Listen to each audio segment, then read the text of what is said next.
제가 존경하는 이 한국에 잘 알려진 목사님 한 분이 계십니다. 최근에는 성서학당이라는 곳을 통해서도 많은 분들에게 잘 알려진 목사님이 계신데, 그분이 성경을 주름 잡힌 텍스트라고 정의 내린 글을 제가 어딘가에서 읽은 일이 있었습니다. 이 성경의 이야기 속에는 인류의 오랜 경험, 그리고 우리의 염원이라고 하는 것이 아주 겹겹이 응축되어서 쌓아놓은 것과 같기 때문이라는 거예요. 그래서 주름과 주름 사이의 그 갈피, 그러니까 그 사이를 말하겠죠. 그 성경의 진정한 의미는 그 갈피를 잘 잡아야 알 수 있다라고 그분은 이야기를 한 바가 있습니다. 이 반대로 성경을 매끈한 텍스트처럼 봐서는 곤란하다는 거예요. 그러니까 뭐냐 하면 그냥 보이는 그대로, 있는 그대로를 받아들이다 보면, 물론 성경이 그래서 나빠지는 것은 아니지만 그 말씀의 의미를 우리가 온전히 해석하거나 또는 받아들이기가 어려울 수 있기 때문이라는 겁니다. 때로는 그것으로 인해서 곡해할 위험도 있다는 것이죠. 그런 점에서 성경을 읽는데 이 상상력이라고 하는 것이 얼마나 중요한 것인가를 알 수 있습니다. 그런 의미에서 보면 상상력이라고 하는 것은 하나님이 주신 귀한 선물이라고 할 수 있겠죠.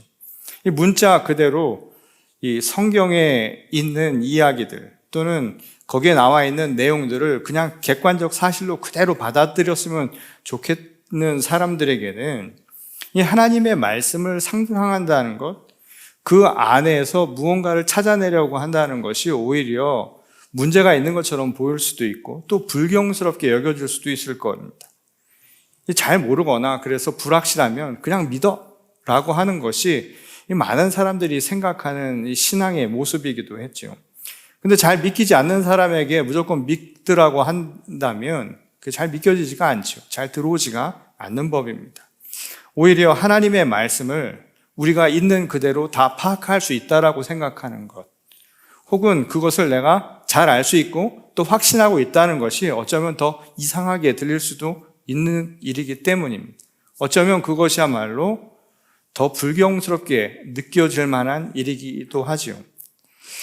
우리 삶의 역사하시는 하나님의 놀라운 손길을 인간의 이성과 경험이라고 하는 것으로 증명할 수 있다는 것, 그건 어쩌면 착각일 수 있을 겁니다.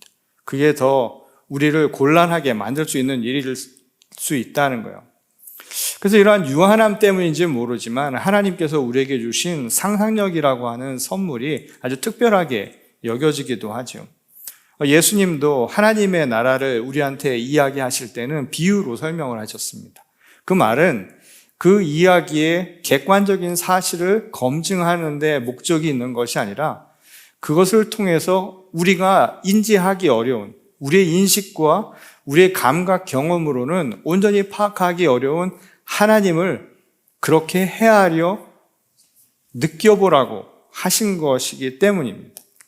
이 상상력을 통해서 하나님의 아주 거대한 손길, 하나님의 임재, 그리고 하나님의 은혜로움을 그렇게 간접적으로 체험해 보라는 뜻이죠. 이 감히 바라보지도 못할 하나님의 존재를 우리가 그렇게 다가갈 수 있다는 것, 어쩌면 상상력이 준 이 축복이라고 할 수 있을 거예요. 이 고대 히브리인들은 그런 측면에서 이러한 상상력을 아주 잘 활용한 편이라고 할 수 있습니다. 이 성경에 나오는 표현들 또는 많은 기록들에 나와 있는 이야기들을 보게 되면 그들의 상상력이 아주 잘 반영되어 있다는 것을 볼 수 있죠. 한 예가 이사야서에 나오는 한 내용입니다. 그때 이리가 어린 양과 함께 살며 표범이 어린 염소와 함께 누우며 송아지와 어린 사자와 살진 짐승이 함께 있어 어린 아이에게 끌리며 암소와 곰이 함께 먹으며 그것들의 새끼가 함께 엎드리며 사자가 소처럼 풀을 먹을 것이며 젖먹는 아이가 독사의 구멍에서 장난하며 젖된 어린 아이가 독사의 굴에 손을 넣을 것이라. 자, 이 이야기는 그날에 나타날 상황을 예언한 내용인데, 근데 이 말 그대로를 생각을 해보면 이 말이 도무지 잘 받아들이기가 어렵죠. 실제 일어나기 어려운 일입니다. 말도 안 되는 세상을 이야기한 거예요. 여러분들이 만일 어디 가서 이런 이야기를 누군가한테 한다고 생각을 해보십시오. 믿지 않는 사람들에게 있어서 이런 이야기들은 아마 정신이 반쯤 나간 사람의 이야기로 들릴 거예요. 그렇지만 이 이야기를 통해서 히브리인들이 이야기하고자 하는 것은 아주 분명하죠. 성경이 기록하고 있는 내용은 아주 분명합니다. 우리로서는 불가능하지만 못하시는 것이 없으신 전능하신 하나님의 손길이 닿으면 이런 일도 가능할 수 있다는 믿음을 표현한 거예요. 그러니까 그것이 우리에게는 다소 황당하거나 또는 상상력을 동원해야 알 수 있는 이야기 같지만 그것을 통해서 중요한 메시지, 하나님의 그 크신 능력과 또 그것을 믿음으로 우리가 받아들이라고 하는 그 신앙에 대한 것을 성경은 우리에게 기록하여 알려주고 있다는 사실입니다. 그런 점에서 홍해의 기적 사건도 주름 잡힌 텍스트로 우리가 간주해서 이 상상력을 동원해서 읽을 필요가 있는 텍스트라고 할 수 있을 겁니다. 그래야 홍해 사건이 갖는 그리고 우리에게 주시려고 하는 메시지의 의미를 더 분명하게 다가설 수 있기 때문이라는 거예요. 사실 오래전부터 이 사건에 관해서는 굉장히 논쟁이 많았고 또 그에 대한 사람들의 학설들도 많았죠. 이 대개 논란의 핵심은 과연 그런 일이 실제로 벌어졌겠느냐라고 하는 것이었죠. 대부분 성경에 나와 있는 기적과 같은 이야기, 우리가 흔히 말해서 그냥 눈으로 보고는 믿기 어려운 이야기들은 대부분이 객관적 사실인가의 여부, 이 논란의 한가운데 있지요. 그리고 그것을 어떻게 증명할 것인가, 이것이 많은 사람들의 관심이었다는 겁니다. 한쪽에서는 바다가 갈라지는 게 과연 가능한 일이냐, 또 다른 쪽에서는 성경의 권위에 대해서 감히 엄두도 내지 말라, 도전하지 말라, 이런 다그침이라고 하는 것이 늘 맞부딪히고 있는 상황이죠. 그런데 어떤 쪽이든 극단적인 이러한 시각들은 사건의 진위 여부에만 지금 매달리고 있지요. 그러다 보면 이 말씀, 이 사건을 통해서 우리에게 전하고자 하는 메시지의 중심을 잃어버리기 쉽다는 거예요. 그래서 한국의 진도 앞바다라고 하는 곳에서 일어난 사건이 있지요. 혹시 진도 앞바다 가보신 분이 있으세요? 아니면 TV를 통해서 가끔씩 보실 거예요. 한국에도 모세의 홍해 사건이 일어난다고 때만 되면 비슷한 자연현상이 일어나기도 하는데, 아니 홍해라고 갈라지지 말라는 법이 있느냐, 사람들이 이런 다소 주제에서 벗어난 주제에 사람들이 매달리게 되면 시간 낭비하는 것뿐이라는 겁니다. 근데 성경 연구를 업으로 삼는 이들 중에는 이 고고학적인 검증을 통해서 이 사건의 배경이 된 장소가 어딘가를 추정하는데 관심을 두는 사람들도 있지요. 실제로 우리말 성서에는 홍해라고 번역을 해놨는데 이 원문에는 암숲, 얌숲이라고 하는 이 히브리어로 되어 있습니다. 그 말을 바꾸면 갈대 바다에 가까운 말이에요. 그러니까 지명이 완전히 달라지는 것이죠. 홍해가 아니라 갈대 바다라는 거예요. 그래서 구약학자들은 지금의 홍해가 아니라 그 수에즈 운하가 있는 그 북쪽 어딘가에 갈대가 무성하게 자라난 늪지대, 어느 호수에서 일어난 사건일 것이다, 이렇게 이야기하는 사람들도 있습니다. 이것만이 아니에요. 홍해를 건넌 히브리인들이 누구인가, 사람들은 이런 질문도 합니다. 우리가 히브리인 이야기하는데 실제로 히브리인들이 어디서 와서 또 어떤 사람을 지칭하는지 역사적으로는 그 근거를 찾기가 굉장히 어렵습니다. 그리고 실제 홍해 사건으로 기록된 오늘 이야기에서 과연 얼마가 거기를 건넜을까? 그것에 대해서도 의견들이 분분하죠. 사람들은 이집트의 노예로 살던 사람들이 히브리인들이 아니라 어쩌면 팔레스타인 지역에 이주한 하층 민족을 뜻하는 것이라고 이야기하는 사람들도 있습니다. 그래서 이집트를 떠난 사람들이 200만 명으로 추산하는 사람이 있는가 하면 어떤 사람들은 그것이 사람의 수가 아니라 부족의 수를 의미하는 것이니 한 200부족 건넜을 것이다. 다양한 이야기들이 나오고 있지요. 그런데 여기서 중요한 게 있어요. 우리가 잊지 말아야 할 것. 무엇이 중요한가? 라는 겁니다. 이 구약은 히브리인들의 신앙과 전통, 이것이 마치 주름이 접히듯이 켜켜이 쌓여서 기록된 말씀입니다. 그러니 그들에게 중요한 것이 무엇인가를 우리가 먼저 살펴야 한다는 거예요. 히브리인들이 중요하게 여겼던 것, 또 하나님이 그 히브리인들을 통해서 우리에게 전하고자 했던 그 메시지의 핵심은 객관적인 사실을 검증하는 여부에 있지 않았다는 거예요. 그래서 어떤 부분은 아주 명확하게, 아주 세밀하게, 치밀할 정도로 정확하게 역사적 사실을 기록하는 부분이 있는가 하면 또 어떤 부분에서는 놀라우리만큼 하나님의 손길을 느낄 수 있는 상상력이 동원된 이야기가 적혀져 있는 게 성경의 내용이라는 것이죠. 그러나 한 가지 관심은 변함이 없다는 거예요. 그것은 그들을 향한 하나님의 손길, 그들을 구원하시겠다라고 하는 하나님의 그 은혜에 대한 것은 결코 변함이 없었다는 거예요. 다시 말해서 성경이 말하고자 하는 것, 그리고 히브리인 전통 속에서 성경을 바라보는 관심은 오직 하나뿐이 없었다는 거예요. 바로 구원으로 이끄시는 하나님, 그분의 능력에 모든 초점이 다 가 있었다는 겁니다. 그런 관점에서 오늘 홍해 이야기도 똑같지요. 우리가 주목할 것은 이 사건이 어디에서 일어났는가, 또는 홍해가 갈라진 초자연적인 현상, 거기에 머물러서는 안 된다는 거예요. 대부분 이 이야기를 접할 때는 사람들이 기적에 모든 관심을 두는 경향이 있지요. 근데 그 기적에만 관심을 두다 보면 달을 가리키는 손가락을 보는 꼴이 돼버릴 수 있습니다. 봐야 할 것은 안 보고 가리키는 기적에만 머물러 있는 거야. 현상에만 머물러 있다는 거예요. 실제로 믿음이 있는 사람이라면, 하나님을 믿는 사람이라면 이 기적이라고 하는 것은 아무것도 아니죠. 하나님 안에 기적이 어디 있습니까? 다 자연스러운 현상인 것이지요. 불가능한 것이 없으신 분에게 그것은 지극히 당연한 현상인데 거기에 초점을 두어서는 안 된다는 거예요. 그래서 우리가 주목해야 할 가장 중요한 것은 바로 이 이야기의 핵심은 이 모든 것을 이루실 바로 하나님, 그분의 초점을 두어야 한다는 겁니다. 그것은 같은 히브리인이었던 사도 바울의 해석만 봐도 알 수 있습니다. 이 고린도전서 10장 1절부터 2절 말씀을 보면, 형제들아 나는 너희가 알지 못하기를 원하지 아니하노니 우리 조상들이 다 구름 아래에 있고 바다 가운데로 지나며 모세에게 속하여 다 구름과 바다에서 세례를 받고. 자, 바울이 같은 히브리인이 있고 자신들 조상 시대부터 늘 들어왔던 가장 중요한 사건이죠. 출애굽의 사건은 이 홍해 이야기를 모르는 바 아니에요. 잘 알고 있습니다. 근데 이 홍해 이야기를 어떻게 이야기를 하냐면 그 사건이 어디서 일어났는가, 그리고 그것의 사실 여부를 이야기하는, 확증하는 내용으로 말하지 않았습니다.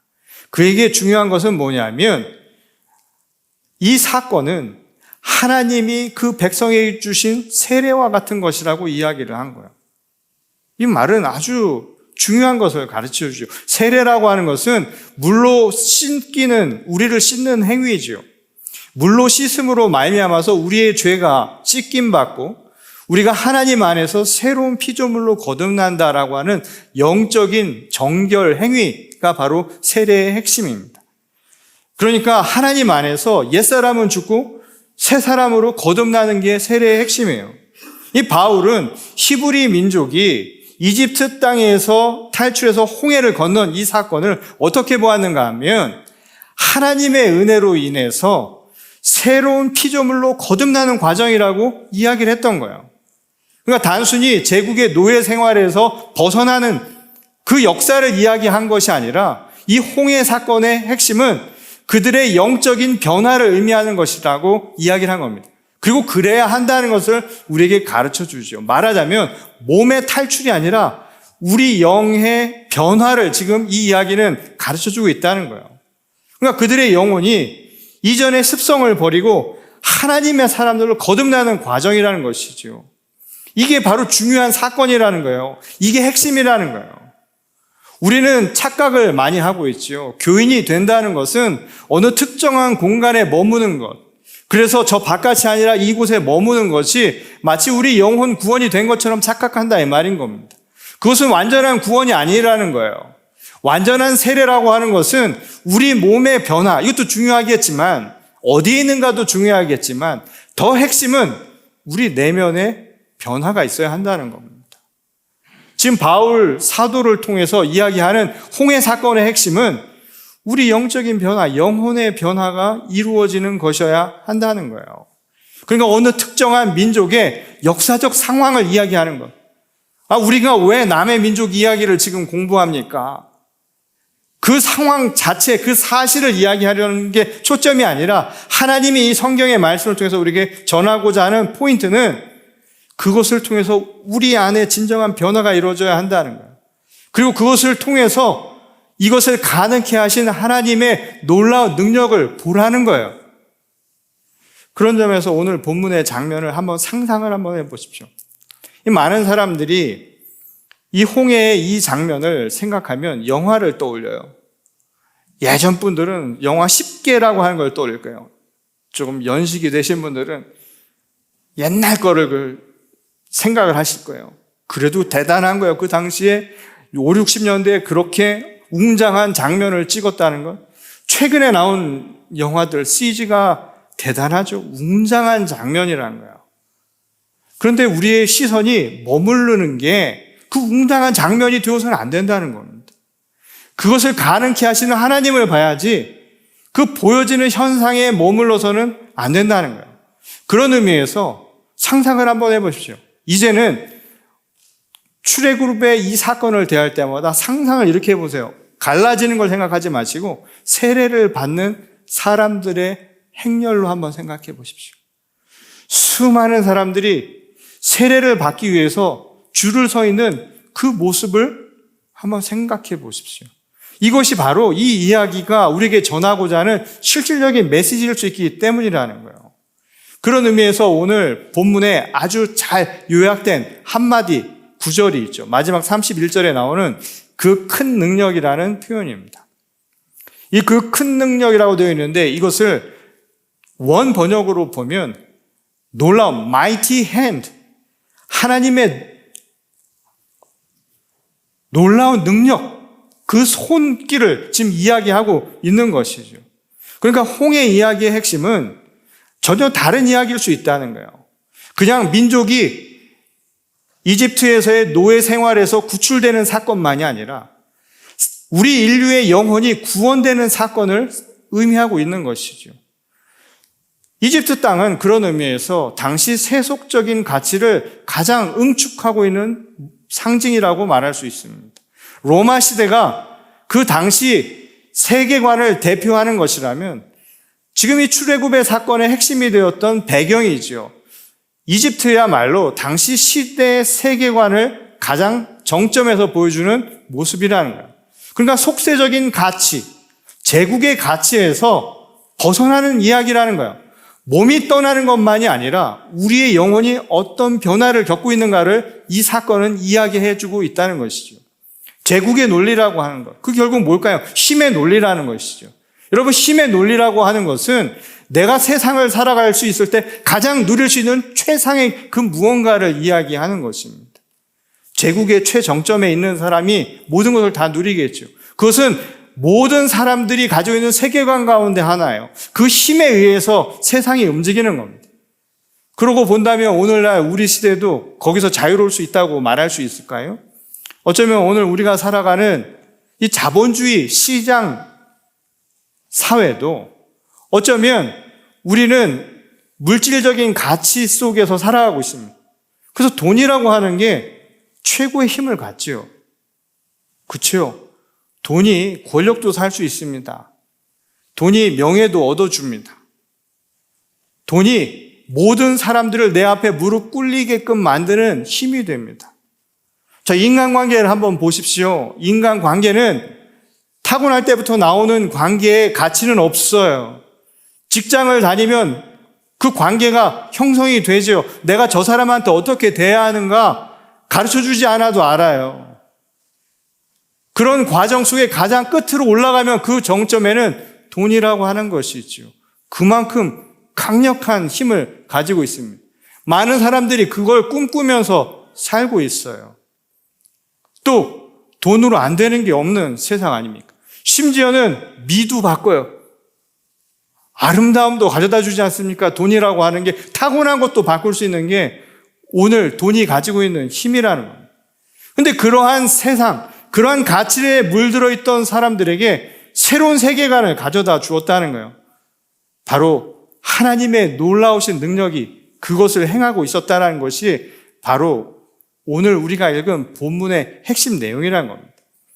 이 하나님의 그 큰 능력을 그래서 우리에게 세 가지 형태로, 세 가지 장면을 통해서 오늘 본문 말씀을 전하고 있죠. 첫 번째는 불과 구름 기둥으로 이집트 군대로부터 히브리 민족을 지켜주셨던 바로 그 장면입니다. 여기서도 중요한 건 불기둥과 구름 기둥이 어떻게 생겼고 또 그런 것이 실제 존재했는가의 여부가 아닌 거예요. 여기의 핵심은 주야를 가리지 않고 하나님이 그 민족을 지키고 계셨다라는 바로 그 사실이죠. 주무시지도 졸지도 아니하시고 눈동자처럼 한순간도 그들을 자신의 보호에서 벗어나지 않도록 지켜주신 하나님을 지금 이야기하고 있었다는 겁니다. 바로 이 부분이 하나님의 능력을 우리에게 나타내주는 가장 단적인 장면 중에 하나였다는 거예요. 제가 목회를 시작하면서 처음에도 이 생활이 좀 어려우니까 좀 힘든 생활을 좀 했었어요. 한 번은 저희 큰애가 이제 어릴 때였는데 전화를 하셨나 봐요. 그때에 따라 또 쌀이 또 없을 때였어요. 그래서 저희 어머니가 애한테 요즘에 뭐 먹고 사니? 그 한국 분들은 어른들은 뭐 먹고 사니? 물어보시죠. 뭐 먹고 사니? 하니까 저희 애가 라면이요. 그래서 왜? 그랬더니 쌀이 떨어졌어요. 쌀이 떨어진 게 돈이 없어서가 아니라 너무 멀어가지고 장 보러 가지 못해서 라면을 먹었고 실제로 당시에는 라면 값이 쌀값보다 더 비쌌을 때입니다. 근데 상황을 모르시니까 저희 어머니가 굉장히 낙담을 하신 모양입니다. 어느 날 저한테 전화를 하셔서 그렇게 얘기하시면 너무 걱정하지 마라. 주의 종은 하나님이 먹이신다. 그렇게 말씀을 하시는 거예요. 제가 그래서 아멘 그렇게 화답을 했습니다. 감사하고 또 그럴 것이라고 믿고 또 확신하고 그런 희망을 가지고 말씀을 그렇게 드린 거였죠. 그런데 어느 날 어느 성도님 한 분이 뭐가 단단히 심사가 안 좋으신 모양이에요.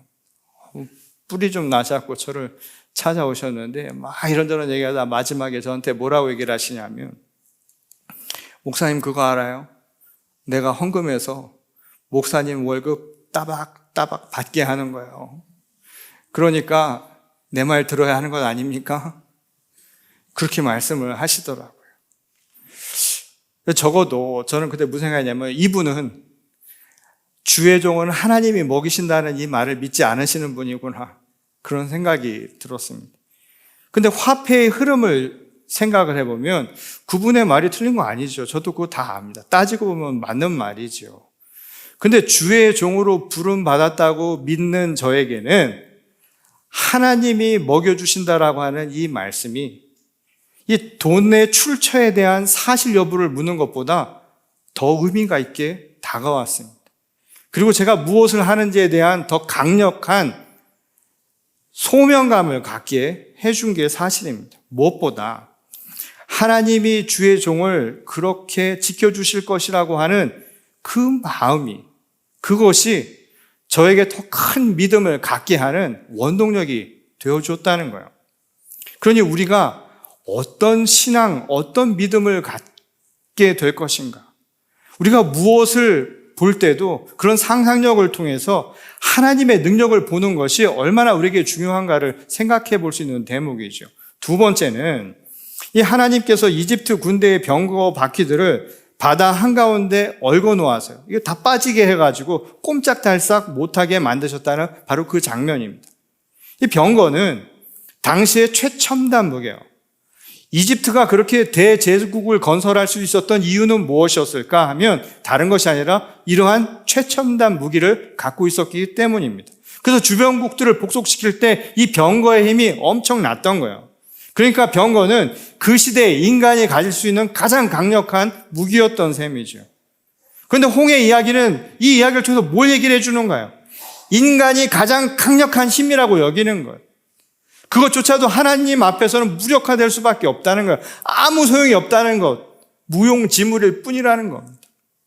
고린도전서 1장 28절을 보면 바울이 하나님께서 세상에 천한 것들과 멸시받는 것들과 없는 것들을 택하사 있는 것들을 폐하려 하셨다. 이 하나님의 크신 능력이요. 그 큰 능력은 세상의 그 어떠한 힘보다 강하다는 것을 잊지 말라는 메시지를 전하는 것이죠. 많은 사람들이 오늘 세상을 살아가는 세계관 속에서 가장 큰 힘이라고 믿고 있는 그 힘 때문에 고난을 받아요. 힘들어요.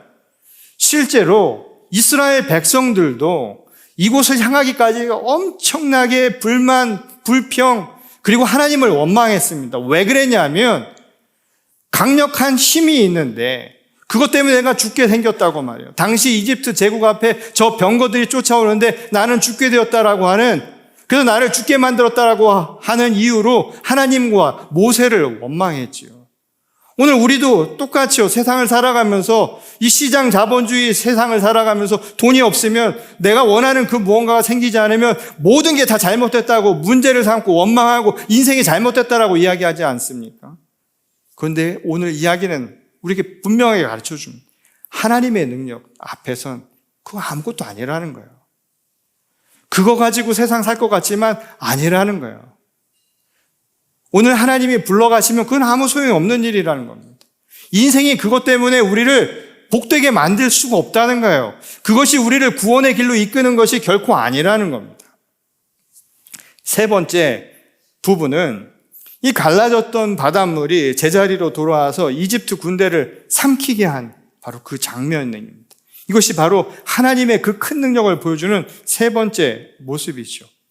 그 결과는 우리가 잘 아는 대로 이스라엘 백성들을 쫓아왔던 바로와 이집트 군대가 다 전멸하게 되죠. 완전한 승리를 거두게 된 것입니다. 그런데 그때 피난을 떠났던 이스라엘 백성들이 한 게 뭐였나요? 그들이 한 거는 하나님이 내신 마른 땅을 걸어간 것밖에 없습니다. 이 마른 땅이란 게 결국은 뭘까요? 자기들이 낸 게 아니라 하나님이 내주신 길이에요. 은혜, 거저 받은 것이란 말씀입니다. 그들은 이집트 군대와 싸울 생각도 안 했고 아예 시도조차 해보지 않았고 싸울 힘도 없었죠. 그 전까지만 해도 자신들이 죽는 것 아니냐고 그렇게 원망을 했던 사람들입니다. 근데 결국 그들이 살 수 있었던 것은 그 무언가가 아니라 오직 하나님의 은혜, 그거 하나로 그 길을 건널 수 있었던 거예요. 모세도 마찬가지죠. 하나님의 명령에 따라서 팔을 뻗은 것, 이게 다입니다. 이 모든 것은 오직 하나님의 능력으로만 이루어진 사건이었다는 거예요. 오늘날 교회 공동체도 그렇죠. 저희 연합감리교회는 파송 시스템이라 좀 덜한지 모르겠지만 오래 목회를 하시고 한 교회를 처음부터 잘 일구어 가신 분들, 그런 교회를 가보면 많은 분들이 목회자에 대한 지지도를 넘어서 거의 신격화되는 경우를 종종 보게 됩니다. 그래서 오늘날도 버젓이 이 승계 작업을 자식에게 주는 상황이 벌어지죠. 근데 그걸 보면서도 사람들이 하나도 이상하다고 생각을 안 해요. 왜냐하면 그만큼 그분에 대한 기대와 그리고 마음이 그 기준치 이상을 올라갔기 때문입니다. 그런데 목회자가 그것을 다 했다고 생각하는 것은 엄청난 착각이라는 거예요. 교회는 한 개인의 교회가 아닙니다. 한 개인이 이룰 수도 있는 게 아니라는 거예요. 그저 하나님이 손 들라 해서 팔을 뻗는 것, 그게 전부인 것 뿐입니다. 이 모든 것을 행하시는 것은 오직 하나님의 능력이라는 것. 이것이 바로 오늘 홍해 사건의 이야기를 통해서 우리에게 전하는 메시지라는 거예요. 아주 의도적으로 전하고 있는 것이죠. 사람들은 한 게 없다는 거예요. 적어도 구원이라고 하는 이 역사는 사람의 노력이 아니라 오직 하나님의 능력 안에서 이루어진 공로 없는 은혜라는 그 사실을 가르쳐주는 것이죠. 그러니 이 이야기를 통해서 우리가 관심을 두어야 할 것은 초자연적인 현상을 보는 게 결코 되어서는 안 된다는 거예요. 그것은 홍해이든 아니면 그게 갈대 바다이든 상관이 없습니다. 히브리인이 어디서 왔든 히브리인 수가 몇 명이든 이것도 중요한 게 아니라는 거예요. 하나님의 능력 앞에서는 어떠한 자연현상도 그리고 우리 인간의 삶도 순종해야 할 대상일 뿐이라는 것을 이 이야기는 강력하게 가르쳐주고 있는 것이죠. 이것을 인정하라는 거예요. 이게 바로 믿음이라는 겁니다. 그 구원의 능력 앞에서 모든 걸 인정하고 받아들이려는 그 믿음을 회복하는 것. 이것이 바로 오늘 이 말씀을 읽는 그리스도인들의 자세가 되어야 한다는 거예요. 이집트에서의 구원은 몸의 탈출이 결코 아닙니다. 많은 분들이 어떤 상황을 벗어나면 그게 나에게 진정한 자유를 줄 것이라고 생각하는데 그렇지 않아요. 아메리칸 드림을 꿈꾸면서 많은 사람들이 이주를 했죠, 한동안. 이곳에 오면 진짜 자유를 누릴 것 같다고 사람들이 왔죠. 몸의 탈출, 몸의 자유가 우리의 진정한 자유와 진정한 평안을 허락해 주지 않습니다. 세계의 가장 거대한 힘, 이집트 제국이 사람들을 눌린 것처럼 이제는 돈의 노예가 되어서 사람들이 살아가죠. 돈의 노예로부터 벗어나면 우리가 완전히 구원함을 얻을 것 같습니까? 천만의 말씀입니다. 돈으로부터 여유가 생겨도 마음의 평안은 쉽게 오지 않습니다. 참 자유가 오는 것 아닙니다. 오늘 출애굽의 역사는 바로 그 이야기를 우리에게 전하는 것입니다. 우리가 참 자유를 얻는 것은 오직 하나님의 능력 안에서 이루어지는 역사여야 한다는 거예요. 하나님의 은혜 안에서 이루어지는 그 구원이야말로 우리에게 참 자유와 참 평안을 허락하신다는 이 사실을 잊지 마시기 바랍니다. 그런 의미에서 우리의 매일은 날마다 홍해를 건너는 날이어야 합니다. 날마다 세례를 겪는 것처럼 하나님이 우리에게 맨 땅, 마른 땅을 허락하신 것을 볼 수 있어야 한다는 거예요. 우리의 삶에 늘 질척질척한 인생에서 마른 땅과 같이 우리에게 날마다 주시는 하나님의 은혜를 발견하면서 주님께 진정한 감사와 찬양을 올려드리고 우리에게는 진정한 평안과 자유가 임하는 그런 하루하루가 될 수 있기를 주님의 이름으로 간절히 축원합니다. 우리 다 같이 기도하시겠습니다. 우리를 지극히 사랑하신 아버지 하나님, 오늘도 하나님께서 주신 말씀을 우리 마음에 새기며 이 시간 세상을 향해 나가기를 원합니다. 여전히 우리는 세상의 큰 힘에 억눌려 살았던 것은 아닌가. 오늘 이 시대는 돈이나 또는 어떤 권력의 노예가 되어서 살았던 것은 아닌가. 우리 현실을 바라보게 하시고 그럼에도 불구하고 오늘 우리들을 이끌시는 하나님의 놀라운 큰 능력을 믿음으로 우리들이 회복하여서 날마다 마른 땅을 걷듯이 하나님과 동행하는 삶을 살게 하여 주시옵소서. 오늘 이 시간 하나님께서 우리에게 주신 그 참 평안과 참 자유를 누리기를 원합니다.